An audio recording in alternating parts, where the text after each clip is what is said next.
Super GST super saving 2.0 ఈ యొక్క కార్యక్రమానికి అధ్యక్షత వహించిన సోదరులు ఎమ్మెల్యే అధినేత శ్రీ చెన్నా వెంకటరామయ్య గారికి, ఈరోజు ఈ యొక్క కార్యక్రమానికి ముఖ్య అతిథిగా వచ్చి మనందరినీ ఆనందపరచడం, అంతేకాకుండా 18 ఏళ్ళు పరిపాలనలో అలుపు పెరగని విధంగా ఈ యొక్క నియోజకవర్గాన్ని అభివృద్ధి పదవైపు నడిపిస్తూ, ఒకవైపు వైఎస్ఆర్ పార్టీ చేస్తున్న విమర్శల్ని చక్కగా తనదైన శైలిలో ఈ యొక్క అమృత పథకం మీద వారు చేసిన విధ్వంసం ఏదైతే ఉందో దాని యొక్క ప్రెజెంటేషన్ ని మనందరం కూడా అభినందిస్తారు. వారు విధ్వంసం చేసి ఈరోజు మన ఎమ్మెల్యే గారు విధ్వంసం 5 గంటలు అనుకున్నాము, ప్రారంభమై 7 గంటలైంది. వ్యాపారస్తుల్లో ఉన్న సహజమైన ఆలోచనతోటి 7 గంటలు పెట్టిన అందరూ రావడానికి ఇది అనేక పర్యాలను నేను విజ్ఞప్తి చేస్తూ ఉన్నాను. ఇది వదలాలి. మనం ఒక దైవనుకుంటే అందరం కూడా తయారీకి వచ్చి, వ్యాపారస్తులు అంటే సమాజంలో విజ్ఞత కలిగిన వ్యక్తులు, సమాజం యొక్క హితు కోరేవారు.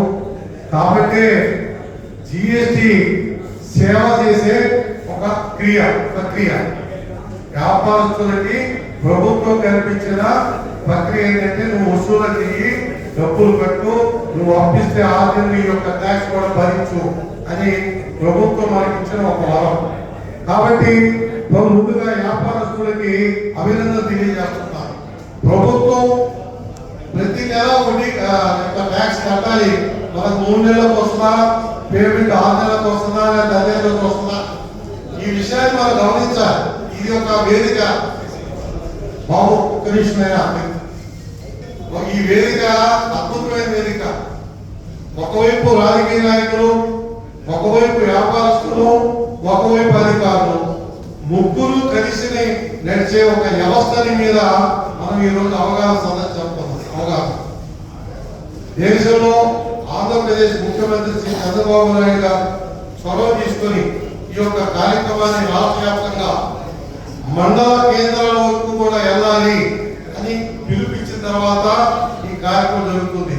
అదేవిధంగా కేంద్రంలో ఉన్న మోడీ గారు కూడా, మీరు కూడా తోడై ఈ విషయాన్ని కన్జ్యూమర్ వ్యాపారస్తులు అందరికీ తెలియాలి, అందరూ కూడా హ్యాపీగా ఈ యొక్క వ్యవస్థ నడపాలి అని ఒక పిలుపును ఇవ్వడంలో మనందరం కలవడం జరిగింది.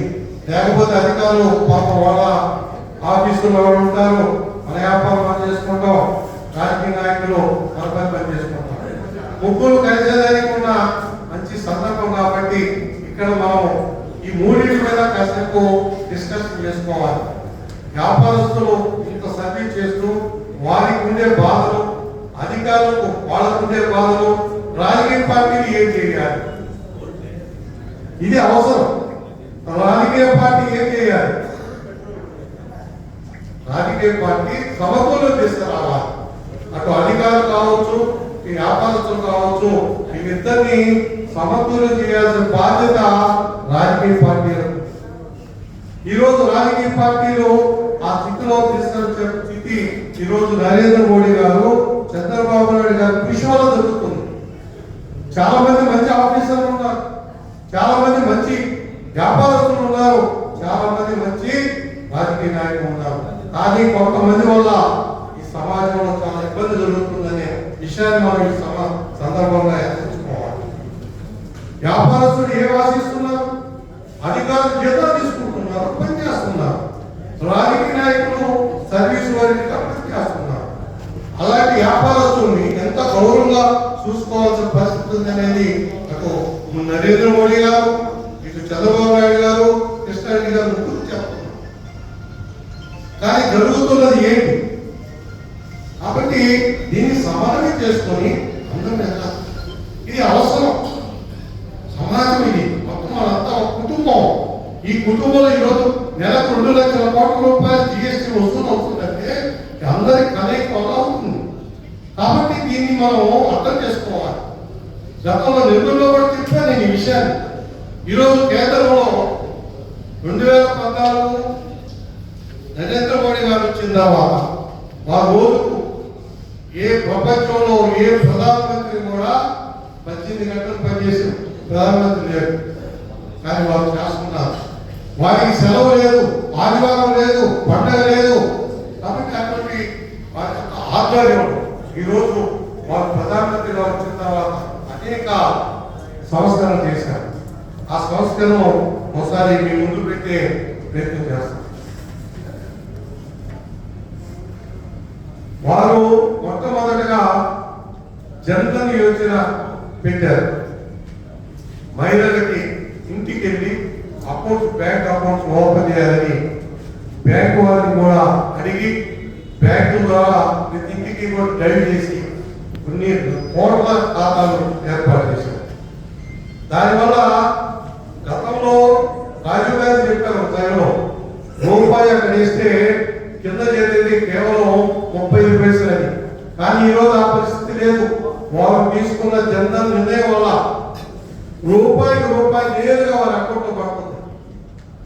ఎంత దూరదృష్టితో ఈరోజు ఈ యొక్క ప్రధానమంత్రి పనిచేస్తున్నదానికి చిన్న ఉదాహరణ. అదేవిధంగా పేదల కోసం, అనగారిన వర్గాల కోసం ప్రధానమంత్రి గరీబ్ కళ్యాణ్ అన్న యోజన పథకం ద్వారా 80 కోట్లకు పైగా రాష్ట్రంలో 2.68 కోట్ల మందికి లబ్ధిదారులు ఉచిత బియ్యం అందజేయలేదు. కరోనా నుంచి కూడా ఈ రోజు కూడా అది రన్ అవుతుంది కేంద్ర ప్రభుత్వం నుంచి.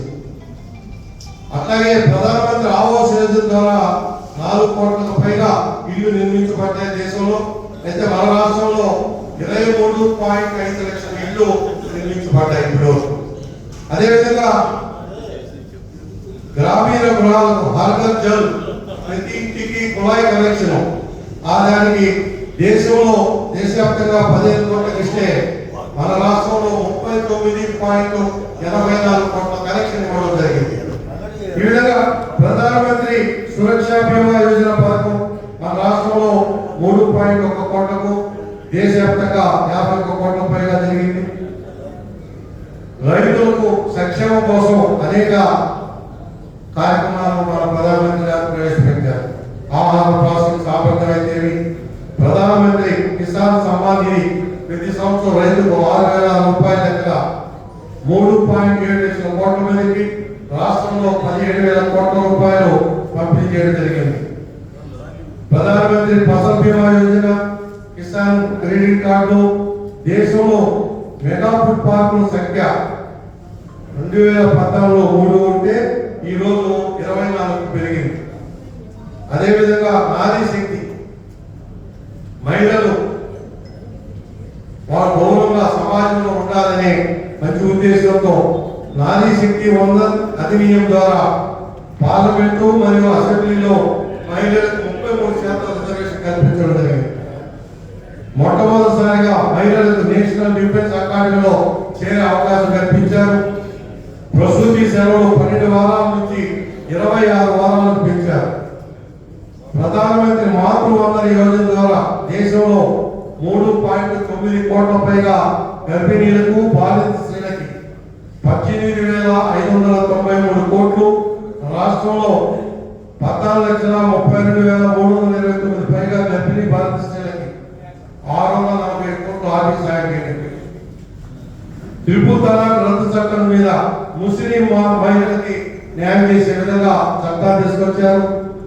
కోవిడ్ లాక్డౌన్ సమయంలో దేశంలో 20 కోట్ల పైగా మహిళలు, రాష్ట్రంలో 30 లక్షల పైగా మహిళలకి ప్రత్యక్ష నగదు సహాయం చేయడం జరిగింది.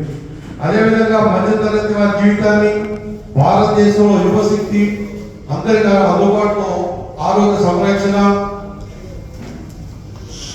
దేశమే ప్రథమం, జాతీయ పద్ధతి ముఖ్యమని ఈరోజు కేంద్ర ప్రభుత్వం ఆ విధంగా అడుగులు వేస్తుంది.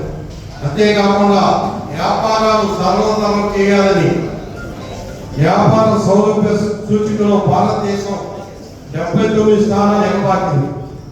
2014లో వ్యాపారం చేసుకోవడం సౌలభ్యం 142లో ఉండగా ఈరోజు అది 63కి తిరిగి, అంటే వ్యాపారం పెట్టుకోవడానికి ఇన్ఫ్రాస్ట్రక్చర్ సపోర్ట్ చేసే విధంగా చాలా కేంద్రం చేసింది. వ్యాపార సరళీకృతం చేయడానికి 1500 పైగా వాడుకోలేని చట్టాలని రద్దు చేశారు. దాంతో పాటు భారతదేశం ప్రపంచ ఆర్థికంలో సూపర్ పవర్ గా గతంలో 10వ స్థానంలో ఉన్నది ఈ రోజు 4వ స్థానానికి వచ్చింది. కొద్ది రోజుల్లోనే 3వ స్థానానికి ఎగబాకే పరిస్థితి కూడా ఉంది. మౌలిక సదుపాయాలు, ప్రగతి మార్గాలు, అదేవిధంగా భారతదేశం సాంకేతిక యుగం కావాలని సాంస్కృతిక వారసత్వం మరియు అభివృద్ధితో అయోధ్యలోని భవ్య రామ మందిరము, కాశీ విశ్వనాథ కార్యాలు, ఉజ్జయిని మహంకాళి లోక్ వంటి అనేక ఆధ్యాత్మిక కేంద్రాలు కూడా చేయడం జరిగింది. ఈశాన్య భారతం తూర్పుల ప్రవేశం కూడా ఆ యొక్క రాష్ట్రాలకు ప్రాధాన్యత ఇచ్చి అనేక ఫండ్స్ పంపించి అక్కడ కూడా అభివృద్ధి చేయడం జరిగింది. పర్యావరణం మరియు సుస్థిర ప్రభుత్వం కావాలని ఈరోజు మన నరేంద్ర మోడీ గారు చేస్తున్నారు. దాంట్లో భాగంగా ఈ యొక్క జిఎస్టీని కూడా అనేక విషయాలు ఈ యొక్క రైతులకు సంబంధించి కానీ అనేక కార్యక్రమాలు చేశారు. కాబట్టి దీన్ని దృష్టిలో పెట్టుకొని ఎవరైతే వ్యాపారస్తులు ఈ ఇచ్చిన జిఎస్టీని పాస్ చేయరో అది ఎఫెన్స్ కింద వస్తుంది, నేరం కింద. దాన్ని డిపార్ట్మెంట్ గారికి తెలియజేస్తే వాళ్ళు వచ్చి దాని మీద యాక్షన్ తీసుకుంటారు. కాబట్టి అలాంటి అవకాశం ఇవ్వాల్సిన అవసరం లేదు. మనం మన జేబులో ఇచ్చేది కాదు కదా, మనము వసూలు చేసి ప్రభుత్వానికి చెల్లించాలి. ఇది ఈ యొక్క చట్టం యొక్క రూపం. దీంట్లో అవకతవకలు ఏదైనా చిన్న జరిగితే ప్రసాద్ గారు, జ్యోతి గారు కూడా గమనించాలి. 2 రకాలు ఉంటాయి మేడం పొరపాటు. ఒకటేమో మనస్ఫూర్తిగా పొరం చేయడం, మోసం చేయడం. ఇంకోటేమో పొరపాటు చేయడం. ఈ రెండింటికి తేడా చేసుకోవాల్సిన విశిక్షణ ఈ యొక్క డిపార్ట్మెంట్ ఉంటుంది. పోలీసు వారికి 24 గంటలు ఏ వ్యక్తినైనా సరే తన కక్షలో తీసుకుని విచారించే హక్కు ప్రభుత్వం ఇచ్చింది. కానీ అందరినీ తీసుకెళ్తారని చెప్పడం దానికి విశిక్షణ ఉండాలి. కాబట్టి దాన్ని సద్వినియోగం చేస్తున్నావా, దుర్వినియోగం చేస్తున్నావా, దీని గురించి ఆ హక్కులు ఇచ్చినప్పుడు హక్కుని ఆలోచించాల్సిన అవసరం ఉంది సార్. కృష్ణారెడ్డి గారు కూడా ఈ విషయాన్ని సార్ ఎమ్మెల్యే గారు ఎందుకంటే మన చెప్పాల్సినంత కోరుకోలేదండి. ఎక్కడ అన్యాయం జరుగుతుంది మాకు ఏంటి వంకర పెట్టి ఎలా పోతున్నారా, వంకర పెట్టి అంట, వంకర ఊరికి పెట్టి పెద్దానికి వ్యాపారంలో ఈ రోజున్న బాధ సాధన బాధ సామాన్యమైన విషయం కాదు. 60 సంవత్సరాల వ్యాపారంలో అనుభవం ఉంది, 35 సంవత్సరాల రాజకీయ జీవితంలో అనుభవం ఉంది. ఈ యొక్క స్టేట్ డిపార్ట్మెంట్ వల్లే నేను ఈ రోజు భారతీయ జనతా పార్టీకి ఈ స్థితికి వచ్చాను. స్టేట్ డిపార్ట్మెంట్ చెప్పుకోవటం నేను గర్వపడుతున్నాను. నేను వేపులు పోతే ఆ రోజు అడిగారు, ఓ పని మీద పోతే నన్ను అడిగారు, పలా దగ్గరికి పోయాను. పలా దగ్గరికి పోయి సార్ ఇబ్బంది నాది కదా అంటే సార్ చెప్పేసి చెప్పించాను. అరే ఆయన దగ్గర నేను పోయి సార్ పని నీ మధ్య అంటే ఆయన దగ్గర పోయి అడ్డా చెప్పించు అంటే మనసు బాధేసి ఎదుర్కొన్నాను. ప్రతి దానికి నేను గౌరవంగా ఆయన పాదాలు నమస్కారం చేయగలను, కానీ పాదాలు నమస్కారం చేయమంటే టైము. కాబట్టి ఈరోజు స్టేట్ డిపార్ట్మెంట్ మేము ధన్యవాదాలు చెప్పుకున్నాం. రాజకీయంగా తిరిగి రాబట్టి నా ముందుగా నేను నిజాయితీగా 10 మందికి సాయం చేసిన స్థితిలో నేను ఎదిగానని గర్వంగా మీ ముందు చెప్పుకుంటున్నాను. వ్యాపారంలో అనేక సాధన ఉంది, వ్యాపార స్వాతంత్రం ఉన్నారు. వాళ్ళు నేను చెప్తున్నాను, మనం రైట్ లైన్ లోనే వెళ్ళాలి. రైట్ లైన్ లో మనకి ఎంత ఆదాయం వస్తుందో అదే మన ఆదాయం. అదేవిధంగా ఇక్కడ చార్టెడ్ అకౌంట్స్ కూడా ఉన్నారు, వాళ్ళు చెప్పాలి సార్ మీరు కొనుగోలు చేసి చూపించండి, అమ్మిని చూపించండి, ట్యాక్స్ ఎంత వస్తుందో మీరు పలానా డేట్ లోపల కట్టాలి, కట్టకపోతే చట్టం ఈ విధంగా చెప్తుందని వాళ్ళు అవేర్నెస్ చేస్తున్నారు. కానీ మనం నాకు ఈరోజు 1000 రూపాయలు నలిగితే చాలే వ్యాపారస్తుల యొక్క సాయుధ లక్ష్యం నేను కూడా అక్కడ వాడండి. కాబట్టి ఈ రెండింటిని అధిగమించి ఈ రోజు వ్యాపార రంగంలో ఉన్న పోటీలు కూడా తట్టుకొని మనందరం కూడా ముందుకు పోవాలి, అభివృద్ధి చెందాలి. ఒకవైపు విశాఖపట్నం చూస్తున్నాం, ఈరోజు గూగుల్ ఏది 1,00,000 కోట్లతో వస్తుంది. మనకు కూడా తక్కువేం కాదు. ఈరోజు పిపిసిఎల్ వస్తుంది, రిఫైనరీ 1,00,000 కోట్లతో 1,10,000 ఉద్యోగాలు వస్తుంది. మనకు భవిష్యత్తు ఉంది కాబట్టి మంచి ఎమ్మెల్యే ఉన్నారు, వాళ్ళు చెప్తున్నారు కావాలి కనకపట్టు చేస్తారని. మేము కూడా ఆయన అభినందిస్తూ వాళ్ళు చెప్పిన దాన్ని ఆవులు తెలుస్తూ కావాలి కనకపట్టు చేసే బాధ్యత కూటమి ప్రభుత్వం అని చెప్తూ వ్యాపారస్తులందరూ కూడా అభివృద్ధి చెంది పెద్ద పెద్ద ఫ్యాక్టరీలు పెద్ద పెద్ద వేల మందికి ఉపాధి అవకాశాలు ఇవ్వాలని నేను అందరూ విజ్ఞప్తి చేస్తున్నాను. 10 మంది కలిసి 10 కోట్ల రూపాయలు పెట్టి ఒక 100 కోట్ల ప్రాజెక్ట్ పెట్టలేమా? ఒక్కసారి మనం మనసు మీద గుండేసుకొని ఈరోజు చదువుకున్న మన యువకులు ఉద్యోగాలు చేస్తున్నారు. అమెరికా లండన్ పోయి బ్రిటన్ పోయి ఎక్కడికైతే ఏ దేశం జర్మనీ ఆస్ట్రేలియా ఒక 100 కోట్లు పెట్టి ఒక 1000 మందితో 2000 మందితో ఒక ఇండస్ట్రీ నడపలేమా? ఒక ప్రొడక్ట్ చేయలేమా? ఒక పెద్ద పెద్ద ఆర్గనైజేషన్ నడపలేమా? ఒకసారి ఆవుల్లో ఉన్న వ్యాపారస్తులకు మంచి తెలివితేటలనే అనుభవపూర్వకంగా చూస్తున్నాను, తెలుసుకున్నాను. మంచి తెలివితేటలు ఉన్నాయి. ఉన్నది ఏంటంటే 10 మంది కావలేవు, 10 మంది కావాలి. ఎవరు ఏం చేస్తాం 100 సంవత్సరాల తర్వాత ఎవరైనా గ్యారెంటీ. కాబట్టి దయచేసి ఈ యొక్క మంచి అవకాశం ఇచ్చారు వెంకటరామయ్య గారికి, ఉన్న అధికారులకు, అదేవిధంగా మా యొక్క ఎమ్మెల్యే గారికి ప్రత్యేకంగా చెబుతూ ఈ యొక్క సమావేశానికి వచ్చిన సోదరి వాళ్ళు, వ్యాపార వర్గాలు, అధికారులు అందరికీ కూడా ధన్యవాదాలు చెప్తూ ఈ యొక్క జిఎస్టీ విషయంలో మరొకసారి ఎవరైనా సరే ఆ యొక్క పన్నులను తగ్గించకపోతే డిపార్ట్మెంట్ కానీ కంప్లైంట్ చేస్తే డిపార్ట్మెంట్ వారిని యాక్షన్ తీసుకొని దానికి కేవలం పెనాల్టీ కాదు శిక్ష కూడా ఉంది. కాబట్టి దయచేసి అందరూ కూడా వ్యాపార సంస్థలు కూడా మంచి ప్రోత్సాహాన్ని పాస్ చేయండి. అదేవిధంగా అధికారులు కూడా దయచేసి సహకరించాలని అవకాశం ఇచ్చినందుకు ఆవులకి మంచి పేరు తీసుకొస్తారని కోరుకుంటూ సెలవు. Thank you.